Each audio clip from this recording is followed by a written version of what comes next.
Well, what you have to do, and you have to think about it a little bit like, going to a knife fight with a rock. That's a bad place to be. I like to take a K-bar, but that's just me. I like to have even odds. So from a business standpoint, what you've got to do is you've got to do some planning and some prudent long-term planning. And I can already hear the groans out there. Oh, sure, that's always the answer from consultants or from operators. Do strategic planning. But the reality is now is a great time to really reassess your business and look at it from the inside out and from the outside in. Look at in terms of personnel. Look at it in terms of relevancy to your customers. How can we improve ourselves during these difficult times? There's another thing you can do is improve your product capabilities. Take a look at what you're doing and how you're doing it. Are my customers really that happy with my product? And then you can take, I think, some very proactive steps and take a look at making some thoughtful capital improvements, some thoughtful and prudent moves. In other words, the real estate market has been very, very tough the last few years. Perhaps, just perhaps, you're in a facility that's a little bit substandard. Maybe if you have a little bit of cash or some leverage that you can utilize, maybe the time to move it to that production facility down the street where you have, if you're in retail, better visibility. If you're in manufacturing, perhaps better access to transportation or rail access or other factors. And that now might be the time because you can access that at a better cost.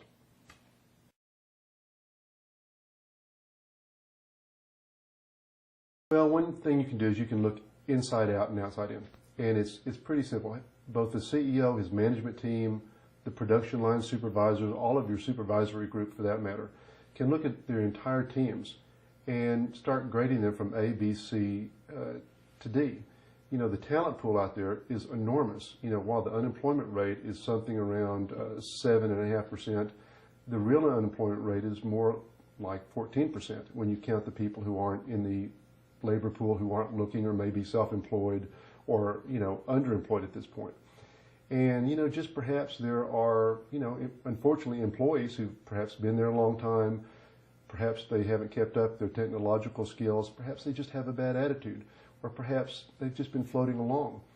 And now you have a real opportunity to upgrade your entire staff with people who are motivated, with people who are interested, with people who are looking for a job and wanting to work and make a positive contribution.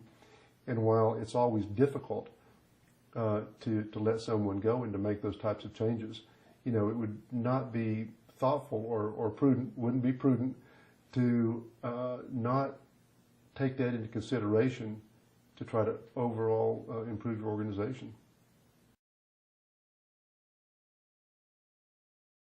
You can't be afraid. You can't be afraid of spending money. You can't be afraid of proactive actions.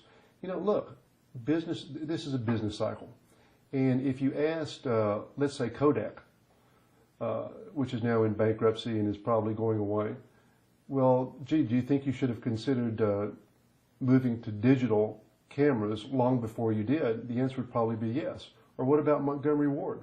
Or how about Borders Books? I'm sure all of those CEOs would say, well, gee, I wish we'd thought about some of these things from a longer term perspective. So you have to take bold action. You can't be afraid. That's what your job is to lead the organization, take bold, action. And I think for me, it's a little bit like the Dirty Harry principle. Everybody knows the Dirty Harry movie at the very beginning, and he saves the business, and he's got the bad guy in his sights, and he says, well, tell me, was it 5 shots or 6, and do you feel lucky? Well, the reality is CEOs shouldn't play the Dirty Harry principle. They shouldn't say, well, do I feel lucky? Do I think this is going to get better? Do I think there's a new normal in the business, or are we going to go back to the old normal and growth will magically appear at some time in the future? You can't take that. That's a luxury you just don't have. So you have to take the reality, you have to have a plan to improve your business, and you have to do it proactively, utilizing the resources you have. And even if you're not sitting on $1 billion, that doesn't mean that you can't plan prudently. That doesn't mean that you can't be strategic in your thought processes. And it certainly doesn't mean that you can't put together an entire plethora, a package, if you will, of strategic, tactical, and pre-approved actions to take when, that you can implement quickly when the business environment changes or when your business circumstance changes. That's all about being bold.